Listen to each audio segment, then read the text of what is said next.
विसाख पूरे चांद की रात थी और बुध गया के जंगल में एक लागिर शहजादा पीपल के नीचे बैठा सच्चाई के आखिरी दरवाजे पर दस्तक दे रहा था। उसके पर्दाए ज़हन पर लाखों जन्म फिल्म की तरह चल रहे थे और हर जन्म एक ही ऐलान कर रहा था कि दुख है। रात के आखिरी पहर उसने दुखा की जड़ देखी और आंखें खोल दी।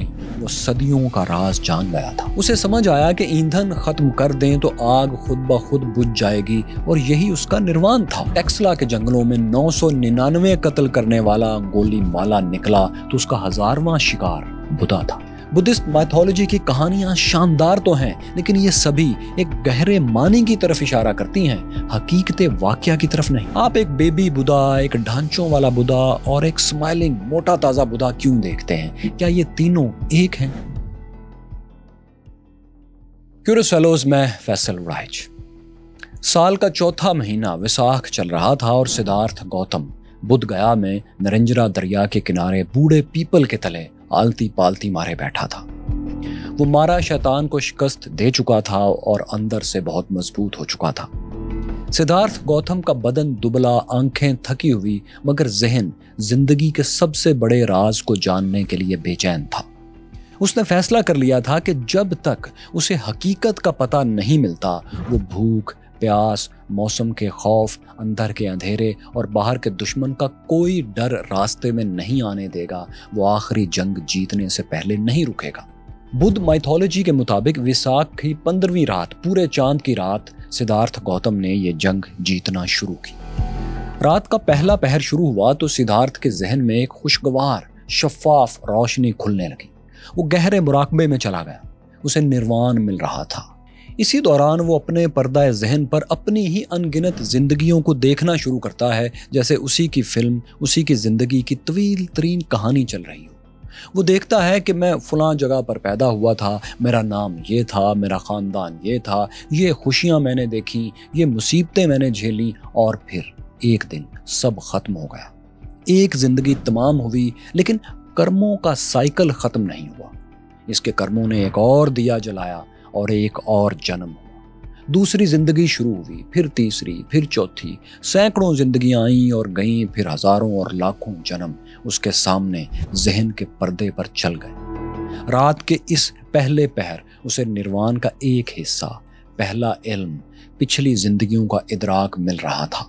वो अपनी लाखों जिंदगियों में अभी अभी देख चुका था कि कभी वो किसी खुशहाल घर में था तो कभी किसी गरीब की झोंपड़ी में, कभी जवानी में लड़ते हुए तीर खाकर मर गया और कभी बुढ़ापे की लाठी टेकते हुए चल बसा। जन्म और इंजाम बदलते रहे, आते जाते रहे, आने जाने के अंदाज बदलते रहे, घर बदलते रहे, रिश्ते बनते और बिखरते रहे, मगर एक चीज हर जिंदगी में एक थी, मुस्तकिल थी, हर बार थी। एक मुस्तकिल जो शय थी वो बेचैनी, एक अधूरापन, एक दुख था। वो देख रहा था कि इंसान बूढ़ा होता है, बीमार होता है, मर जाता है। वो अपने चाहने वालों से बिछड़ता है। जिस चीज़ से मोहब्बत करता है वो बदल जाती है। जो चाहता है वो नहीं मिलता, जो मिलता है वो नहीं रहता, जो रहता है उसे देखने वाला नहीं रहता। विसाख के 15वें चांद की, पूरे चांद की रात के पहले पहर उसे जो पहली अजीम सच्चाई मिली, उसे जो फर्स्ट नोबल ट्रूथ मिला, इसे बुद्धिज्म की इस्तिलाह में दुखा कहा गया। दुख या दुखा। सिद्धार्थ ने निर्वाण के पहले हिस्से में सीख लिया था कि दुख मौजूद है। दुख कायनात में इंसान की हकीकत है। इसे झुटलाया या फरामोश नहीं किया जा सकता। होना ही दुख है। दुख एक घने दरख्त की तरह चार सू फैला हुआ था। सिद्धार्थ की इनलाइटनमेंट का, निर्वाण का सफर पहले पहर से फिर आगे बढ़ा। आधी रात के बाद दूसरा पहर खुला। यहां सिद्धार्थ को कायनाती आंख मिली। उसकी निगाह फैल गई और उसने अपने अलावा करोड़ों दूसरे जन्मों को एक साथ आते और जाते देखा। उसने दुनिया को एक बड़े चक्कर की तरह गर्दिश करते हुए देखा। जिंदगी की कितनी शक्लें हैं जो पैदा हो रही हैं, मुख्तलिफ हालतों में ढल रही हैं और मर रही हैं, फिर अपने कर्मों से अच्छी या बुरी शक्ल में दोबारा जन्म लेती हैं, जैसे एक चिराग से दूसरा चिराग जलता है। ये दूसरे पहर का दूसरा इल्म था। इसके साथ सिद्धार्थ को दूसरी मुकद्दस सच्चाई का पता चलता है। उसने चार सू फैले हुए घने गहरे तवील दुखा की जड़ देखी थी। उसने देखा था कि कर्मों का जन्म पर जन्म क्यों हो रहा है। उसने देखा कि दुखा की वजह तन्हा है, ख्वाहिश, डिज़ायर है। इंसान चाहता है कि चीज़ें ना बदलें, वो हमेशा कायम रहें, मोहब्बत ना छिने, जवानी ना ढले, मुरादें बर आएं, दुनिया वैसी रहे जैसी वो चाहता है, लोग वैसा करें जैसी वो उनसे तवक्को करता है। यही सब तन्हा है, ख्वाहिश है, डिज़ायर है। ये ख्वाहिश इंसान को यानी मुशक्क़तों पर मजबूर करती है। वो अच्छे या बुरे कर्म करता है और ये कर्म मुख्तलिफ तकलीफ दे दुख वाले नताइज पैदा करते हैं और आखिरकार इंसान मौत तक पहुंच जाता है। उसके कर्म उसे नए जन्म की तरफ ले जाते हैं। नए जन्म में वो फिर डिज़ायर, तन्हा, ख्वाहिश करता है, दुख लेता है, दुख देता है, अमल करता है, कर्म करता है, नतीजे देखता है, मरता है, फिर नया जन्म लेकर आ जाता है। यूं दुख का चक्कर बंद नहीं होता। सिद्धार्थ इस दुख की जड़ यानी ख्वाहिश को जान चुका था। ये उस रात की दूसरी मुकद्दस सच्चाई थी जिसे बुद्धिज्म में समुदाय कहा गया। दो मुकद्दस सच्चाइयाँ, दो नोबल ट्रुथ्स उसके दिल में खुल चुके थे और अभी रात का आखिरी पहर बाकी था। उसकी इनलाइटनमेंट मुकम्मल नहीं हुई थी।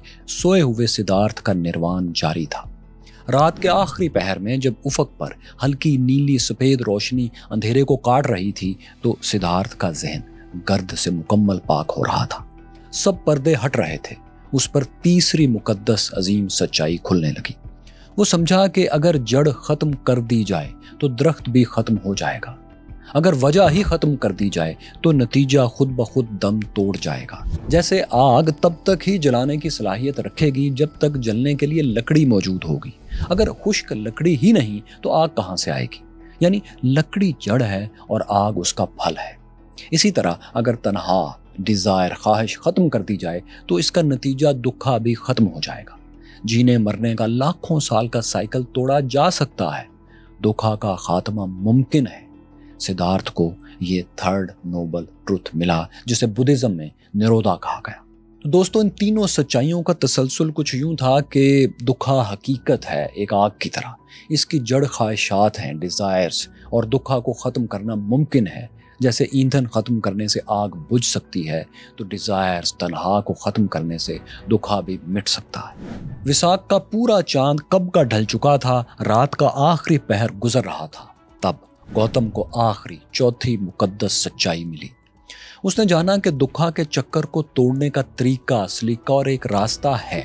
इस आखिरी मुकद्दस सच्चाई को, फोर्थ नोबल ट्रुथ को, बुद्ध तालीमात में मागा कहा गया।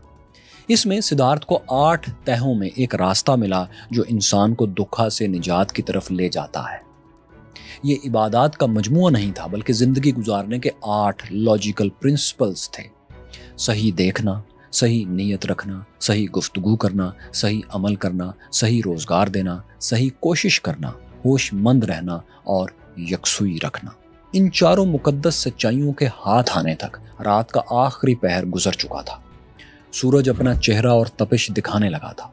सिद्धार्थ आंखें खोलकर जाग गया था।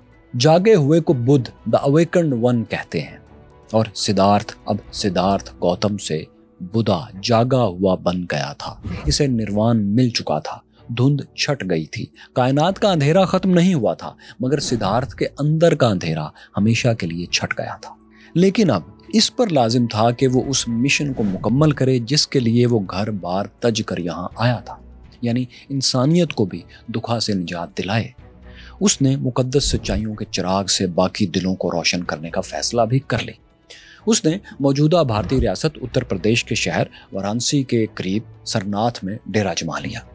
यहाँ इत्तेफाक से उसे वो 5 साधु दोबारा मिले जिनके साथ उसने कुछ अरसा गुजारा था और सच्चाई जानने की नाकाम कोशिश की थी।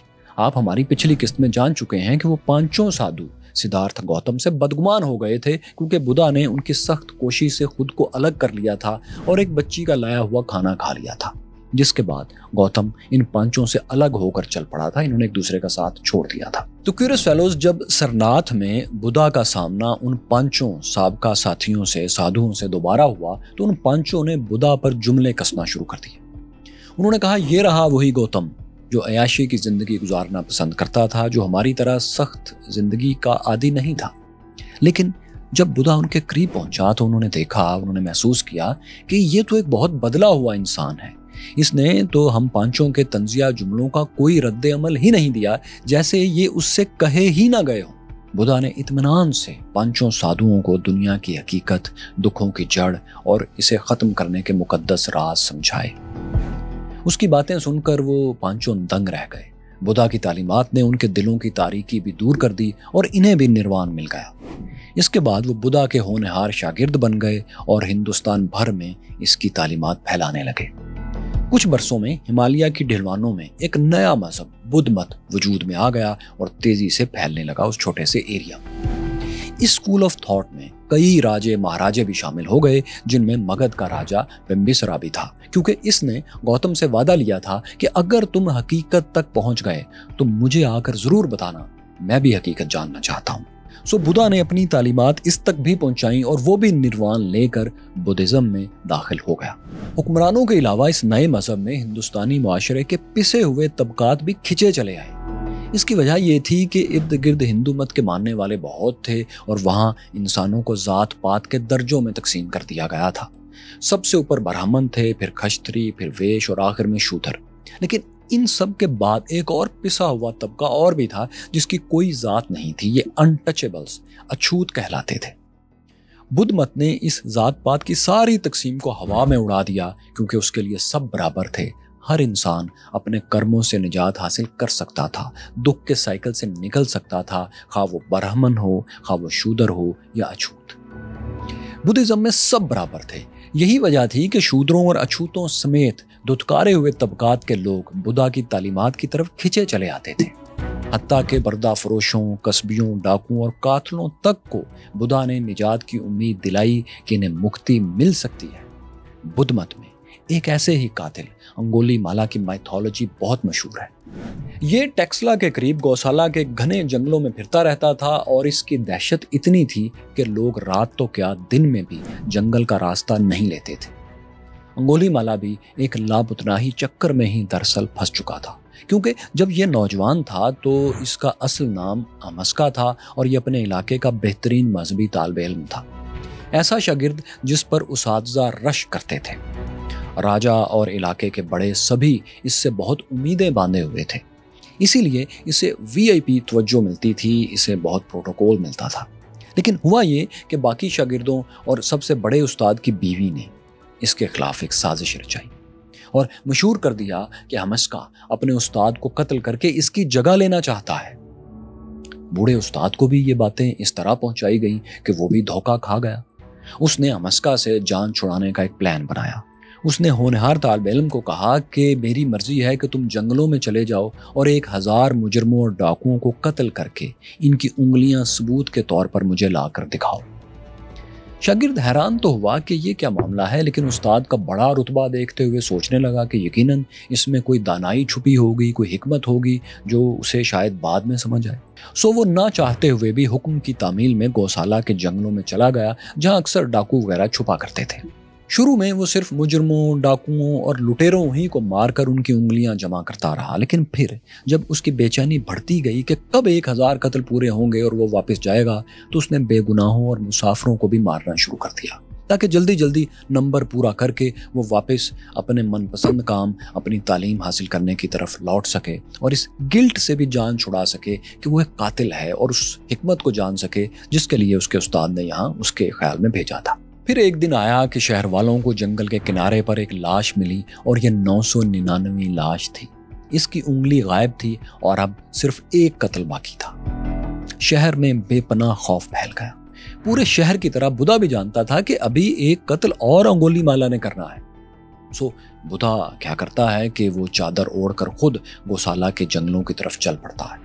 लोगों ने बतेहरी मिन्नत समाजत की कि उधर ना जाएं, वहां अंगुलीमाला है, उसने 99 नहीं 999 कत्ल कर रखे हैं, वो आपको मारने में एक लम्हे की देर नहीं लगाएगा। लेकिन बुद्धा ने नर्म मुस्कुराहट के साथ कहा, मैं उससे क्यों डरूं जिसे मैं बदलने आया हूं। वो सुकून से चलते हुए शाम से पहले जंगल की एक तारीक पगडंडी पर पहुंच गया। किसी जगह अंगुलीमाला ने पीछे से इस अकेले साधु को जाते हुए देखा तो जोश में एक आखिरी शिकार करने के लिए लपका।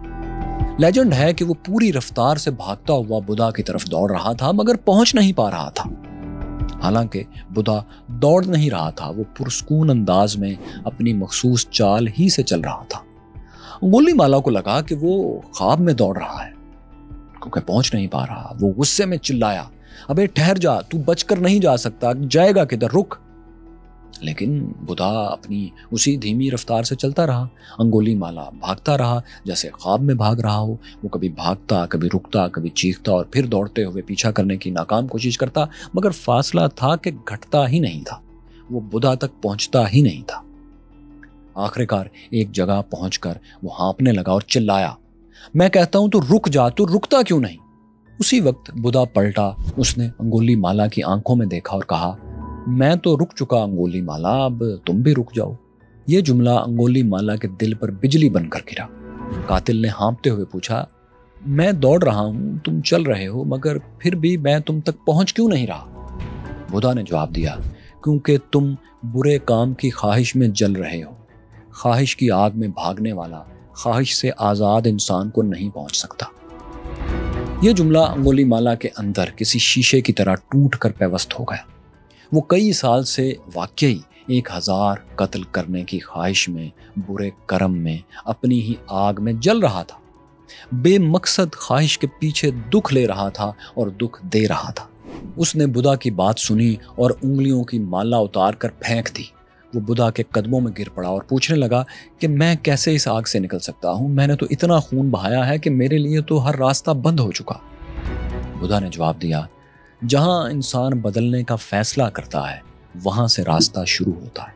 अंगुलीमाला ने बदलने का फैसला कर लिया। उसने रास्ता इख्तियार कर लिया, बुद्ध मत चुन लिया और राहिब बन गया। अहिंसा का, अदम तशद्दुद का मुजस्सम नमूना बन गया। वो जंगल से शहर चला आया, कासा लेकर भिक्षा लेने, मजदूरी करने बाजार निकल जाता। लोग उसे पत्थर मारते, लकड़ियां चबोते, लेकिन वो कभी पलट कर जवाब न देता। रोज शाम को खून में लथपथ वो वापस बुधा के कदमों में लौटता तो बुधा को शिकायत करता कि मैं जब कातिल था तो लोग मेरे नाम से डरते थे और आज पत्थर मारते हुए उनके हाथ नहीं कांपते। बुधा बोला, ये तुम्हारे अपने कर्मों का फल है, तुम्हारी अपनी आग है, वो आतिश जिसका ईंधन तुमने खुद बनाया है। इसे खामोशी से झेल लो, यही तुम्हारी आज़ादी का दरवाज़ा है। वक्त गुजरता गया और वही शख्स जो कभी 999 इंसानों का कातिल था, एक दरिंदा था, एक मेहरबान, खामोश और रोशन दिल राहिब बन गया। बुद्ध मत की तारीख में अंगुलीमाला की मैथोलॉजी, ये कहानी मुख्तलिफ अंदाज में और मुख्तलिफ मुबालगों के साथ, मुख्तलिफ नंबर्स के साथ पेश की जाती है और इसे बहुत ज़्यादा अहमियत दी जाती है। इसे बेमोजा अजीम मोजा कहा जाता है। यानी बुद्ध ने कोई करिश्मा नहीं दिखाया, मगर एक इंसान की पूरी जिंदगी बदल दी, उसकी काया कलप कर दी, काया पलट दी। याद रखें, ये मैथोलॉजी है, हकीकी वाकया नहीं। कुरुस फेलोज बुधा तालीमात देते हुए अपने आबाई शहर कपिलवस्तु भी गया। वहां वो अपनी बीवी यशोधरा, बेटे राहुल, बाप सदूदना और सौतेली माँ प्रजापति से भी मिला। इन सब ने भी बुद्ध मत कबूल कर लिया और इसका पुराना रकीब और सौतेला भाई नंदा भी इसी मजहब में दाखिल हो गया। ये सब तमाम उम्र फिर गौतम बुद्ध के साथ रहे। बुधा ने निर्वाण के बाद कम से कम 45 वर्ष 45 ईयर्स बुद्ध मत की तालीम देते हुए गुजारे। जब वो 80 बरस का हुआ तो एक रोज एक लोहार उसके लिए मोहब्बत से खाना लेकर आया। ये गालिबन डिनर था, लेकिन खाना बोसीदा था।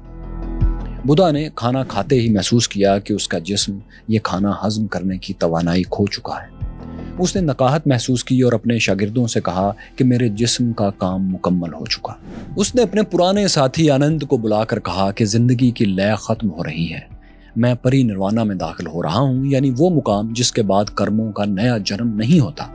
फिर बुधा ने आनंद को एक निशानी बताकर कहा कि उसे 4 घंटे की मुसाफत पर खुशी नगर में साल के दरख्तों के बीच में ले जाओ।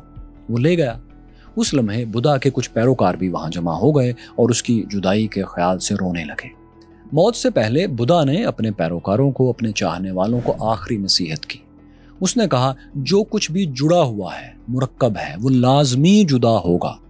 यानी हर चीज को आखिरकार अज्जा में बिखर जाना है। जैसा कि पंडित बुरज नारायण ने, मशहूर शायर है, उन्होंने कहा था कि जिंदगी क्या है अनासिर का ज़हूर तरतीब, मौत क्या है इन्हीं अज्जा का परेशान होना। आखिरी लम्हात में बुधा ने कोई बाकायदा जानशीन मुकर्रर करने से भी इनकार कर दिया। मजहबी मामलात भी उसने करीबी लोगों पर छोड़ दिए कि वो इस मामले को जैसे चाहे निपटा लें। फिर वो दाएं करवट लेटा, वही पोज जिसे आज हम रिक्लाइनिंग बुधा कहते हैं और उसके मुजस्समे आम है। یہ میڈیٹیشن کی حالت تھی اور اسی میں اس کی پرسکون سانسوں کے درمیان فاصلہ بڑھتا گیا۔ سانسیں پتوں کی حرکت کی طرح ہلکی ہوتی گئیں۔ ویساکھ کے پورے چاند کی رات جب وہ پیدا ہوا تھا، اسی رات جب اسے نروان ملا تھا، اسی پورے چاند کی رات اس کی خاموش پرسکون آخری سانس نکل گئی۔ کوئی چیخ نہیں، کوئی تکلیف نہیں، صرف وہی رک جانا ہوا جو اس نے انگولی مالا کو سکھایا تھا۔ سدھارتھ گوتم بدھا کو پری نروانا مل چکا تھا، دکھا کا سائیکل ٹوٹ چکا تھا، لاکھوں جنموں کے بعد اب اسے کسی کرم میں نہیں لوٹنا تھا۔ دوستو، بدھا کی موت 400 BCE میں ہوئی تھی، آج سے 2400 سال پہلے تقریباً۔ یہی روایت زیادہ مقبول ہے، لیکن کچھ ریفرنسز ایسے ہیں جن میں یہ تاریخ 483 BCE بھی لکھی ہوئی ملتی ہے۔ اگر ہم 400 BCE کی تاریخ کو ہی، جو کہ زیادہ مشہور ہے، اس کو درست مان لیں تو جب بدھا کی موت ہوئی تو یونان میں فلسفہ جنم لے رہا تھا اور سقراط 70 برس کا بوڑھا تھا مگر ابھی زندہ تھا۔ بدھا کی موت کے بعد اس کے پیروکاروں نے اس کی لاش کو جلا دیا، پھر راکھ سے بدھا کے دانتوں اور ہڈیوں کے ٹکڑوں کو جمع کر کے انہیں مٹی میں دبا کر ایک یادگار سی بنا دی۔ اسی کو اسٹوپاز کہا جانے لگا۔ بدھزم میں اسٹوپاز ہر اس جگہ کو کہتے ہیں جہاں بدھ مت کی مقدس اشیاء رکھ کر مٹی اور پتھروں سے ڈھانپ دیا جاتا ہے۔ ایک چھوٹی سی پہاڑی سی بن جاتی ہے اور یہ جگہ مقدس ہو جاتی ہے۔ بعض اوقات اس پر ایک گنبد یا مینار بھی تعمیر کر دیا جاتا ہے۔ شروع میں بدھا کی باقیات ذخیرہ کرنے کے لیے 8 اسٹوپاز بنائے گئے تھے۔ تقریباً پھر 150 برس بعد مورین شہنشاہ اشوکا نے ان میں سے 7 اسٹوپاز کو کھولا، مقدس اشیاء نکالی اور انہیں اپنی امپائر میں مختلف جگہوں پر پھیلا دیا، جس سے اسٹوپاز کی تعداد سینکڑوں میں ہو گئی۔ آج دنیا کے کئی ملکوں میں مجموعی طور پر ہزاروں اسٹوپاز بن چکے ہیں، کم از کم 2500 سے ان کی تعداد زیادہ ہے۔ ان سب میں بدھا کی یا بدھ مت سے متعلق چھوٹی یا بڑی یادگاریں دفن ہیں، کم از کم یہ یقین کیا جاتا ہے۔ تاہم بدھ مت کے قدیم ترین اسٹوپاز جو ہیں وہ نیپال، پاکستان، بھارت اور سری لنکا میں ہیں۔ آج دنیا میں تقریباً 50 کروڑ لوگ بدھ مت کو ماننے والے ہیں، اس کے پیروکار ہیں۔ لیکن ایک بات آپ نے ضرور نوٹ کی ہوگی کہ مختلف ملکوں میں مختلف جگہوں پر آپ جائیں تو بدھا کے مختلف الگ الگ شکلوں والے مجسمے یا تصاویر دیکھنے کو ملتی ہیں۔ کہیں ایک بدھا بچے کی شکل میں ہے، کسی جگہ بہت لاغر ایک بدھا ہے جو بیٹھا میڈیٹیشن کر رہا ہے، جس کی ہڈیاں بھی نکلی ہوئی نظر آ رہی ہیں، جبکہ کئی جگہوں پر آپ ایک ابھرے ہوئے پیٹ والا مسکراتا بدھا بھی لازمی دیکھتے ہوں گے۔ اس کے علاوہ ایک اور بات بھی بدھا کے مجسموں میں آپ نے شاید نوٹ کی ہو کہ اس کے کان بہت لٹکے ہوئے دکھائی دیتے ہیں، ان میں چھید بھی بعض اوقات ہوتا ہے۔ یہ کیا ہے دوستو؟ لٹکے ہوئے کانوں کی وجہ تو بڑی سادہ سی ہے کہ بدھ روایات کے مطابق بدھا جب سدھارتھ گوتم تھا، شہزادہ تھا، تو کانوں میں سونے کی بھاری بالیاں ڈالتا تھا۔ اسی کے وزن سے اس کے کانوں کا نچلا حصہ ڈھلک گیا تھا۔ اس نے اپنا محل چھوڑنے کے بعد اپنے کان کے لو سے بالیاں تو اتار دی تھیں، لیکن اس کے کانوں کی لو لٹکتی ہی رہی تھی۔ اسی لیے آج بھی بدھا کے مجسموں اور پینٹنگز میں کانوں کی لو تھوڑی لٹکی ہوئی بنائی جاتی ہے۔ اکثر مجسموں میں بالیوں کے چھید بھی اسی طرح رکھے جاتے ہیں نشانی کے طور پر۔ پھر دوسرا سوال یہ کہ جو بیبی بدھا کے مجسمے آپ دیکھتے ہیں وہ کیا ہے؟ دراصل ان میں بدھا کا بچپن دکھایا جاتا ہے۔ آپ اسی ویڈیو کے پہلے حصے میں جان چکے ہیں کہ بدھ روایات کے مطابق بدھا نے جنم لیتے ہی چلنا شروع کر دیا تھا۔ اس نے اپنے بدھا ہونے کا اعلان بھی اسی وقت کر دیا تھا، تو اس دن کی یاد میں بیبی بدھا کے چھوٹے مجسمے بنائے جاتے ہیں، اس کا بچپن دکھایا جاتا ہے۔ اور پھر یہ جو آپ بہت کمزور لاغر بدھا کا مجسمہ دیکھتے ہیں، سب سے زیادہ دیکھتے ہیں، یہ دراصل اس وقت کی نشانی ہے جب وہ نروان لینے کے لیے تپسیا کاٹ رہا تھا۔ پھر یہ جو تیسرا مجسمہ ہے جس میں بدھا ایک موٹا تازہ ہنستا مسکراتا ہوا آپ کو نظر آتا ہے، یہ اصل میں گوتم بدھا ہے ہی نہیں۔ یہ 10ویں صدی کے ایک چائنیز بدھ مونک کیچی کا مجسمہ ہے جسے اوتائی یا فیٹ بدھا کہا جاتا ہے۔ اس کے متعلق مشہور ہے کہ وہ بہت ہنس مکھ تھا۔ وہ ایک تھیلے میں اپنی ضروریات کی تھوڑی سی چیزیں لے کر بستی بستی گھومتا رہتا تھا۔ بچے اس سے بہت پیار کرتے تھے اور یہ بھی ہر کسی سے ہنسی مذاق کرتا تھا، انہیں خوش رکھنے کی کوشش کرتا تھا۔ اسی لیے چائنیز اسے خوش باش بدھا، لافنگ بدھا کہا کرتے تھے، اب بھی کہتے ہیں۔ لافنگ بدھا بھی بدھزم کی عظیم ہستیوں میں سے ایک ہے اور اس کے مجسمے اور پینٹنگز بڑے پیمانے پر آپ کو چائنا میں ملیں گے۔ اس کی تعلیمات بدھزم کے اندر ایک پورا اسکول آف تھاٹ ہے۔ دوستو، بدھزم بدھا کی زندگی میں کوئی بہت زیادہ نہیں پھیلا تھا۔ تمام مذاہب کی طرح اسے پھیلانے میں بھی بڑے بڑے طاقتور حکمرانوں کا بنیادی کردار تھا۔ بدھزم کو پھیلانے میں مرکزی کردار سب سے پہلے اشوک اعظم نے ادا کیا، مورین امپائر کے حکمران نے۔ اشوکا دا گریٹ کی مکمل بایوگرافی آپ یہاں دیکھیے، اس میں یہ ساری کہانی موجود ہے۔ یہاں ٹچ کر کے جانیے کہ کیتھولک پادریوں کو چیلنج کرنے والے مارٹن لوتھر کون تھے، اور یہاں ان 100 کتابوں کی ویڈیو سمریز دیکھیے جنہیں آپ کو زندگی میں ایک بار ضرور پڑھنا چاہیے۔